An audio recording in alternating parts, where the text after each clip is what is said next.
Hello dear students, in this video we are going to discuss about separating solids from the solution, that is homogeneous mixture of solid and liquid. The first method that we have to separate solid from the solution is evaporation. As we have written, the method is used to separate solid from solid plus liquid solution.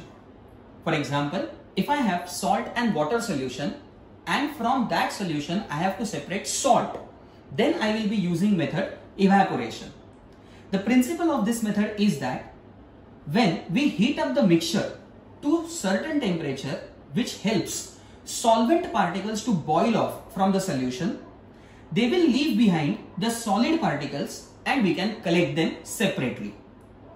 For procedure, suppose we take salt and water added together in the solution. We will take that solution in suitable container like evaporating dish. Evaporating dish is taken because it can withstand high values of temperature. When you heat up this mixture and it reaches to a certain value, water particles from the solution will gain enough energy and they will boil off from the solution. As they boil off from the solution, you will see salt particles appearing at the bottom of the container. In some time, all water particles will leave the container, leaving behind only salt molecules at the bottom. Note that same separation technique, that is evaporation, is used to collect salt from seawater in the salt pans. When we expose this seawater to the sun, due to sun's heat energy, seawater will gain enough energy and water will boil off, leaving behind salt particles. These salt particles are then collected and processed, which we receive at our home as table salt. Now, we will talk about second method to separate solid from the solution, which is crystallization. Now, let us try to understand difference between evaporation and crystallization first. In evaporation, we heat the solution until the boiling point of solvent is reached so that no content of the solvent is present in the solid that we separate from the mixture.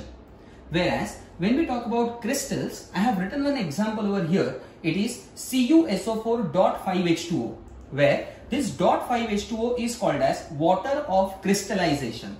Here, this water is not reacted with copper sulfate, but these water molecules are just trapped inside the crystals or molecules of copper sulfate, and hence the method's name is called as crystallization. So here the solid that we separate from the mixture will be having some water of crystallization present in it. Here we'll talk about the procedure now.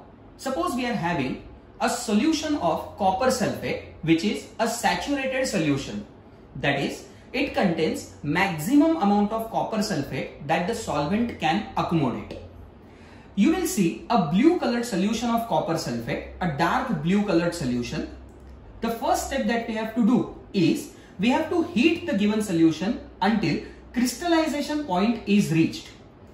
I have underlined this word as it is a keyword in the procedure, that is crystallization point. Now, what is crystallization point? It means the temperature at which solid particles, they come closer and starts forming crystals. How will they start forming crystals? As you heat the solution, solvent molecules, that is water, they will gain energy and they will leave the surface or they will leave the solution, making solid particles coming closer to each other, forming crystals. So you have to check if the crystals are forming at the bottom. You have to leave the solution as it is for some time, let it cool down so that the particles will be able to come close to each other. Once you see many crystals present in the solution, what you have to do is you have to first filter them from the solution. Then you have to wash these crystals with distilled water, and then at the end you have to dry them in oven or you have to pat dry them with the filter paper. Note that you have to write these three steps compulsorily in the procedure of crystallization. If you miss out on any word or any step from this, you will be losing out on 1 mark.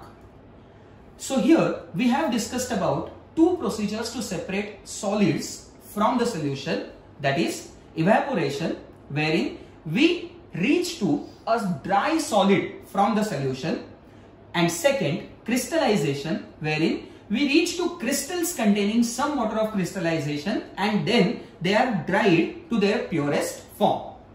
Thank you.